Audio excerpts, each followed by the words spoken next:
Grabe mga kababayan, first time po natin na makita itong mga barko ng Pilipinas or itong Philippine Coast Guard mga kababayan, na kung saan mga kababayan trending ngayon at matapang na sinabi ni Pangulong Bongbong Marcos na palakasin itong maritime security mga kababayan. Grabe mga kababayan, kaya i-komento nyo lang po kung anong inyong masasabi dito sa video natin ngayon. At syempre mga kababayan, i-comment nyo rin kung taga saan po kayo para makita po natin kung saan po umabot itong video na to mga kababayan. Ayan, grabe mga kababayan, di ako makapaniwala na first time kong makita ito ng personal at malapitan talaga itong barko na may body number na 9702 mga kababayan. Ayan, mapakalaki pala nitong barko nito mga kababayan. Yan mga kababayan, itong pangbubuli-buli ng China na kung saan mga kababayan dyan sa Ayungin Shoal or dyan sa West Philippine Sea, nako, nandito na rin po ang ating mga natin na mga kaalyadong mga iba't ibang bansa mga kababayan. US, Japan, South Korea, India. Yan mga kababayan, na kung saan mga kababayan subukan lang nila na may masaktan or masawi dyan sa kanilang panggagawa water cannon dyan sa West Philippine Sea mga kababayan. Dahil mismo sinabi na ng pinakamataas ng US, yung pinakamataas dyan sa sa USS Ronald anong tawag ba nito mga kababayan? Yan, please i-correct nyo ako kung anong tawag dito sa pinakamataas dyan na mamahala dyan sa USS Ronald. Yan, makikita po natin na kung saan talagang sinabi niya, matapang niya sinabi na pag may nasaktan dyan di umano ng mga Pilipino dyan sa panghaharas nila dyan sa West Philippines ay talagang gagawa na sila ng aksyon para gantihan itong paghaharas nila dyan sa mga Pilipino. Ayan, grabe ang ating Pangulong Bongbong Marcos, tahimik lamang pero talagang hindi talaga ito basta-basta magpapatalo sa kanilang pangbubuli-buli sa ating teritoryo or sa ating karagatan na kung saan sa atin naman talaga yan mga kababayan, yung West Philippine Sea na yan. Pero kung makikita ninyo yung may water cannon, pero inyo bilib ako dito, saludo tayo sa ating Philippine Coast Guard na kung saan kahit may mga water cannon, hindi basta-basta tayo nakikipag kasi kung tutuusin mga kababayan, pwede natin sila gantihan ng water cannon sa kanilang pagbobomba sa ating mga barko na maliliit, di ba? Kaya nananatili pa rin talaga na ang Pilipinas hindi mismo pumapatol sa pangbubuyo ng China, di ba? Kaya biruin nyo na lang mga kababayan, naghahatid lang tayo ng resupply dyan sa Ayungin Shoal, dyan sa barko na nakatingga na dyan, di ba? May mga nakadeploy tayo dyan mga sundalo na hatiran man lang ng resupply o mga pagkain, gano'n-gano'n na lamang nila harang-harangin.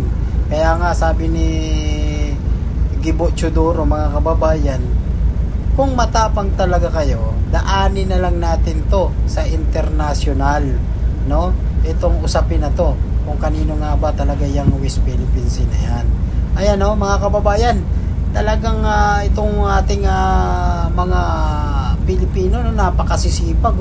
Ayan talagang kinokondisyon talaga ang ating mga barko, yung barko ng Philippine Coast Guard. Ayan di ba? Ayan, kaya mga kababayan, sana magdasal din tayo na sana itong usapin dyan sa West Philippine Sea ay hindi magkaroon ng kung anong pagtatalunan or may masawi dyan. Kasi once na may masawi talaga dyan, panigurado mga kababayan, ang Amerika ay hindi basta yan magbibitiw ng salita na hindi nila gagawin.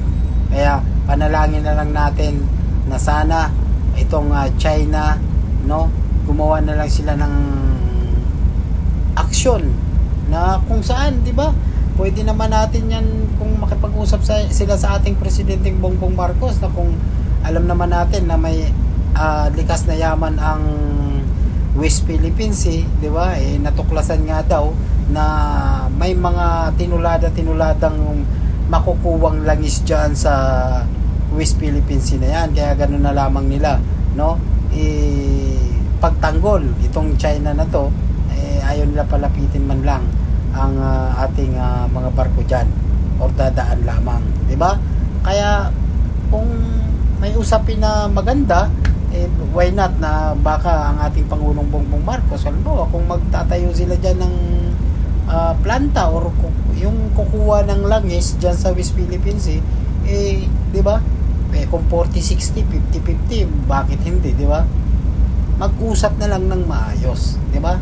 Kaya mga kababayan, i-komento nyo lang po ang inyong masasabi tungkol dito, lalong-lalo na sa barko ng ating Pilipinas, itong pagpapalakas, no, at inuutos na ni Pangulong Bongbong Marcos na palakasin nga po itong maritime security, or itong mga tauhan, or itong mga barko natin, no, lalong palakasin pa, no, at magsanib puwersa. At bali-balita natin mga kababayan, may imamarites ako sa inyo na kung saan mga kababayan ang Japan at Korea, mga kababayan, South Korea, yan yung mga kaalyado nating bansa, talagang tutulong yan sa ating bansang Pilipinas, di ba? Lalong-lalo na yung India, mga kababayan, alam naman natin na talagang mga matatapang rin yan, at alam naman natin na may mga power din yung mga barko niyan, ng mga pandigma, di ba? At hindi basta-basta uurong yan, mga kababayan, di ba? Dahil bali-balita natin, ang China daw mukhang may inaagaw na naman na teritoryo dyan sa karagatan ng India, mga kababayan. Kaya kung darating talaga itong